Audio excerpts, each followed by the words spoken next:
Buenas tardes. Muchas gracias a Lorena y a los compañeros de la Secretaría de Cultura del Frente por invitarme a participar en este coloquio, en este intercambio de ideas. Yo creo que es importante, más que nunca, reflexionar, dialogar y hacer también desde la cultura para la transformación social que requiere nuestro país. Mi intervención en esta mesa, en la cual pues estoy bastante bien acompañado, gira alrededor de las políticas del pánico. En lo que llamamos políticas del pánico están involucrados tres elementos que tienen que ver precisamente con el tema de esta mesa: la opinión pública, la hegemonía y la construcción de estereotipos. Estos elementos están atravesados por las dinámicas y por las relaciones de poder. Yo creo que el sentido gramsciano que tiene precisamente una de las temáticas vinculadas a esta mesa, que es el término de hegemonía, permite ver el poder de una clase o de un grupo social sobre otra desde la capacidad que tiene ese grupo social de construir un consenso alrededor de sus intereses de clase. Y esos intereses, como bien saben ustedes, que decía Gramsci, se convierten en el sentido común social. Nadie hace cuestión de los intereses o de la visión de mundo de la clase que ejerce la hegemonía. Nadie hace cuestión de eso porque permea el sentido social y se convierte en algo natural, ¿no? Lo que podríamos llamar política del pánico, y ya aclararé de dónde viene este término, está vinculada a esta noción gramsciana de hegemonía, y estas políticas del pánico están construidas y robustecidas a partir de la construcción de lo que se suele llamar opinión pública. En este caso es una opinión pública mediatizada, facturada por los medios, y los estereotipos construidos y diseminados a diferentes niveles de lo popular, y a diferentes niveles también, que no son necesariamente populares, pero también atraviesan este aspecto. Este término de políticas del pánico lo retomo de la expresión pánico moral que utilizó el sociólogo británico Stanley Cohen en su libro Demonios sociales y pánico moral. El término, en el estudio de Cohen, está relacionado con los fenómenos de pánico social que se crearon mediáticamente en buena parte con relación a determinados grupos juveniles marginales en la Gran Bretaña de los años 60. Este término nos resulta útil para dialogar con él, por cuanto ilustra la complejidad de una situación en la cual un grupo determinado o unas prácticas determinadas se van a construir desde la perspectiva hegemónica como un demonio popular. Dicho de otra manera, pues ciertos sectores de la sociedad, preferiblemente marginados o preferiblemente o secularmente alejados, digamos, del poder, del acceso a los bienes, son satanizados, ¿no? Se convierten en demonios populares, en demonios para la opinión popular.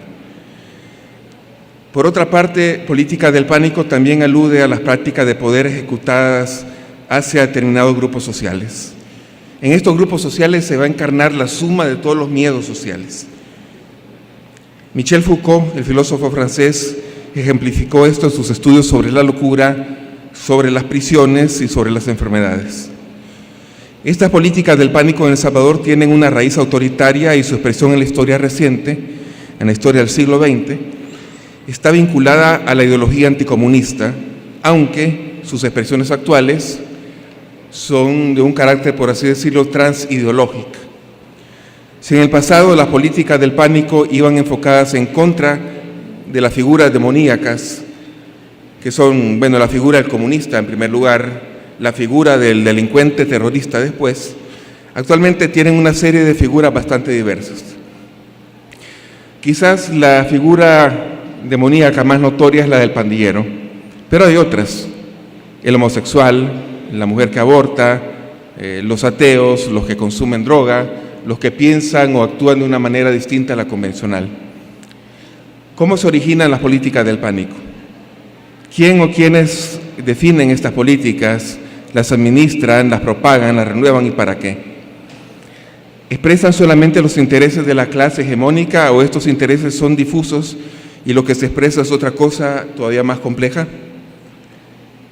Y todavía más, ¿hacia qué conducen efectivamente dichas políticas y hacia dónde pueden conducir a nuestra sociedad?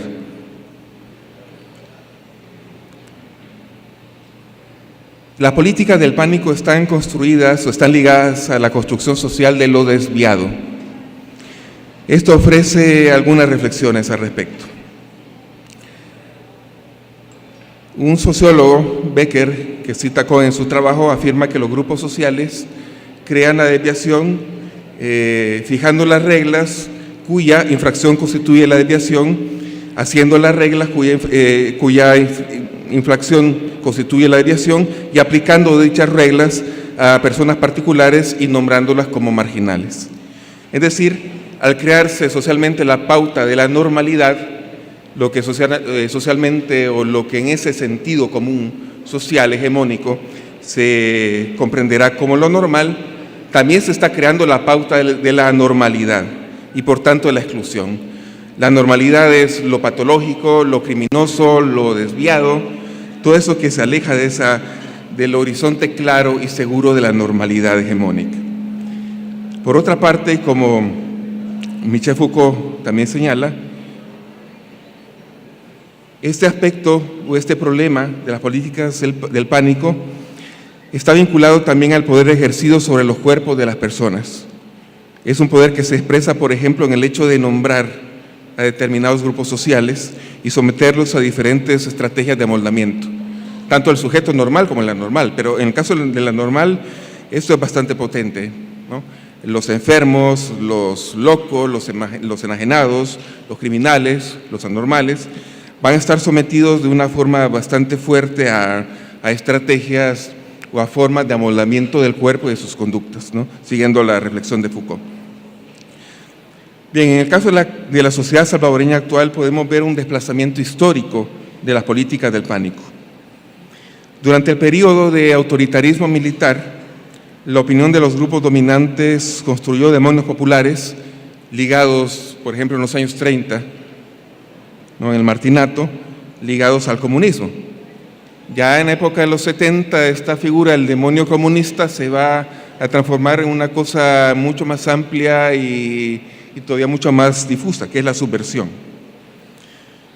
En esta perspectiva de cosas, las actividades de diferentes sectores, algunos sectores efectivamente militantes, muchos otros no, pero son sectores que en común tienen ese carácter de ser sectores críticos al poder, se presentan en diferentes plataformas ideológicas, mediáticas y en diferentes estrategias culturales como demonios populares. ¿Y quiénes son o quiénes eran estos demonios populares? Bueno, los guerrilleros, los sindicalistas, las religiosas, las maestras, los familiares de presos políticos, los estudiantes organizados, todas esas eran encarnaciones del mal. Sus diferentes actividades, fueran actividades militares o actividades políticas, militantes o no, eso era lo de menos, eran representadas como amenazas tanto a la seguridad nacional como a la democracia, a nuestros valores cristianos. Incluso eran vistas como amenaza pues, a todo lo que se entendía como lo normal. Decir alguien que anduviera con los subversivos, con los peludos, con los hippies, con los curas revoltosos, era un sujeto anormal. Algo mal estaba en eso, ¿no? De hecho, yo recuerdo que uno de esos columnistas de los periódicos, uno de estos personajes anticomunistas de la época, hablaba de una psicopolítica, en una tesis bastante delirante donde pues, afirmaba que los comunistas habían hecho una especie de lavado de cerebro, hacia la juventud o hacia estos sectores muy proclives a desviarse, y prácticamente el comunismo era visto como una patología inducida por esos agentes externos a las tradiciones cristianas e históricas del Salvador, ¿no? Bien, en la época actual estos demonios populares han cambiado el rostro. Como decíamos, son variados, son el pandillero, son la mujer que aborta, por extensión del pandillero es también el joven o la joven de barrios populares, son los que consumen drogas, son los transexuales, incluso son las feministas, tienen una variedad de encarnaciones, con diferentes matices, ¿no? En estas gradaciones o en estos niveles, obviamente la encarnación suprema del mal es el pandillero. Y no es el pandillero en concreto, no es un sujeto concreto o sujetos concretos que estén en pandillas, no necesariamente. Más bien es una presencia nebulosa, una presencia ubicua, una presencia que puede estar por cualquier lado, que se infiltra silenciosamente, que carcome las instituciones, que puede estar a la vuelta de la esquina, que profesa cultos satánicos, que aparece en cualquier parte, que aparece incluso del lado de la ley o del lado de las autoridades. Y ciertamente, frente a otros demonios populares contemporáneos, esta figura tiene una presencia mayor dentro de la construcción social del pánico. Como advierte Cohen, y yo creo que es importante aclararlo, la construcción mediática de determinados grupos sociales como figuras demoníacas no se basa en mentiras puras y simples, ¿no? Ya señalaba Cohen, y creo que en algunos casos esto es válido. Cohen señalaba, por ejemplo, para los grupos juveniles que él estudiaba, que efectivamente estos grupos participaron en hechos violentos o en hechos delincuenciales. Pero lo interesante es ver cómo mediáticamente y a través de diferentes mecanismos culturales estos hechos cobran una dimensión mayor.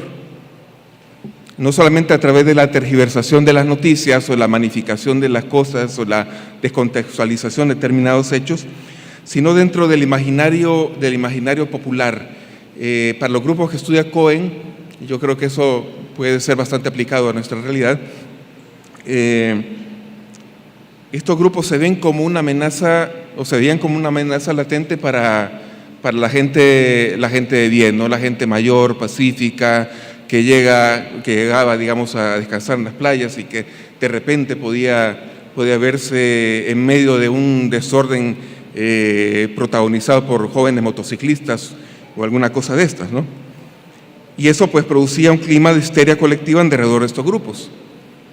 En El Salvador podríamos decir también que se respira mediáticamente la atmósfera de la delincuencia sin límites y la violencia ubicua y generalizada. Los buenos ciudadanos contra las figuras del mal. Los demonios populares se ven como los que atentan contra la paz, los valores, la familia, etc. Si partimos de la idea que cuando se tipifica una anormalidad, una desviación, pues estamos hablando de que también está planteado un parámetro de lo que es normal, de lo que es bueno, podríamos decir también que si hay demonios populares o figuras del mal, también está la contraparte. Y esta contraparte son los buenos ciudadanos. En el contexto de la matanza anticomunista del 32, en el contexto de la guerra contrainsurgente, los buenos ciudadanos se definían por su ubicación socioeconómica e ideológica. Estos buenos ciudadanos se veían ante diferentes posibilidades, ante la figura del mal. Pues una era quizás la más evidente, sentirse como víctimas reales o potenciales, quizás potenciales sobre todo, de los demonios populares, es decir, comunistas, guerrilleros, sindicalistas, terroristas, para usar el lenguaje que todavía sigue utilizando el electoralista al día de hoy, curas de sotana roja, etc. Y estos buenos ciudadanos, por lo tanto, se veían paralizados políticamente y socialmente, o intelectualmente incluso, ¿no? Porque el pánico lo que produce es parálisis, una parálisis de la capacidad reflexiva ante la realidad. Una segunda alternativa, pues estos buenos ciudadanos en consecuencia podían sentirse llamados a tomar literalmente la justicia en sus propias manos. Patricia Alvarenga, en su estudio sobre la violencia en el año 32, documenta la participación de civiles en la represión anticomunista. Y esto también se ve o se vio pues en el fenómeno de los años 70-80 de los grupos paramilitares, ¿no? Este eslogan de los años 80, haga patria, mate a un cura, es un ejemplo de esto. Es un ejemplo donde este temor moviliza a ciertos sectores, a ciertos buenos ciudadanos, a tomar una acción directa para exterminar a esos demonios populares. En medio de estos dos extremos, es decir, en medio de la paralización producida por el pánico y el involucramiento directo para hacer justicia por la propia mano, habría algo que atraviesa estos dos extremos. Y ese algo que atraviesa estos dos extremos es la racionalización de lo que está ocurriendo. La racionalización de las muertes de determinados sujetos. La racionalización, por así decirlo, de la eliminación física de los cuerpos de los sujetos que pertenecen a esta tipificación de demonios populares. Y esto se expresa popularmente a través de diferentes formas de interpretar las muertes de estos sujetos no gratos. Murió porque debía algo. En los años 80, bueno, murió porque andaba con los curas comunistas, o porque venía a estudiar acá a la Universidad de El Salvador, o porque se juntaba con peludos que leían cosas subversivas. Bueno, apliquemos esto a la realidad actual, ¿no? Esto nos lleva pues al tema de la hegemonía. Podríamos hablar de una hegemonía conservadora y fundamentalista que está alrededor de esta construcción de los demonios populares. Yo creo que las políticas del pánico actuales no están vinculadas a un referente ideológico, el anticomunismo, sino que más bien son políticas del pánico transideológicas, atraviesan ideologías. Y esto toca obviamente el problema de la hegemonía en una dimensión nueva y bastante alarmante. La falta de un abordaje que vaya más allá del temor y la represión es casi generalizada. Los abordajes unilaterales, represivos o no, muchas veces se suelen vincular al discurso moralista de la pérdida de los valores, la necesidad de la escuela, la destrucción de la familia, el alejamiento de Dios, la falta de valores cívicos, etc. Cuando quizás habría que revisar y cuestionar radicalmente si esos valores, esa escuela, esa familia, ese civismo y esa concepción de Dios son los apropiados para una sociedad democrática o si son los que fortalecen las tendencias y prácticas autoritarias de distintos signos. Es el síntoma de algo más. Es el síntoma de la hegemonía conservadora y fundamentalista religiosa.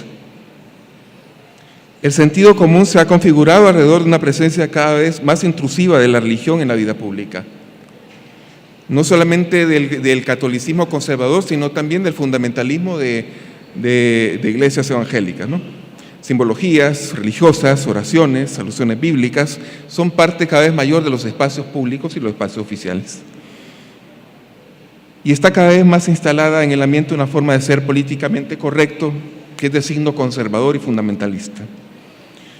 Hablar y discutir profundamente sobre las diferentes formas de violencia, que no son solamente las de las pandillas, sino que también son formas de violencia doméstica, violencia socioeconómica, estructural, violencia simbólica. Hablar en este contexto de diversidad sexual, de pluralidad de visiones religiosas, hablar sobre las raíces estructurales de la violencia, pues es un anatema para este sentido común conservador. Y eso se viene a dar precisamente en un país donde históricamente hay resistencias para hablar abiertamente de cosas incómodas, comenzando con las memorias de la guerra y los archivos de la represión ya ocultos para la eternidad. Y para terminar, una reflexión sobre a qué pueden conducir a una sociedad estas políticas del pánico. Las políticas del pánico son meramente parasitarias. Necesitan siempre la presencia de una figura o figuras a las cuales demonizar, para canalizar a favor de los intereses hegemónicos las formas de agresividad social. El problema con estas políticas es que terminan arrastrando a la sociedad hacia la destrucción del otro normal, del otro pecador, del otro loco, del otro desviado ideológicamente, hacia su destrucción física o cuando menos hacia su muerte civil. Pero una vez disipada la amenaza, surge la necesidad de crear nuevos demonios sociales para canalizar los impulsos autoritarios y mantener el equilibrio de las relaciones de dominación.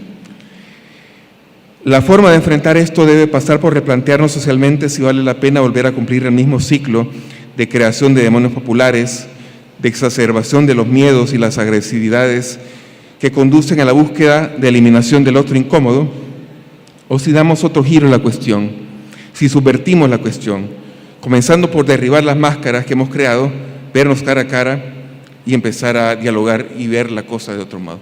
Muchas gracias.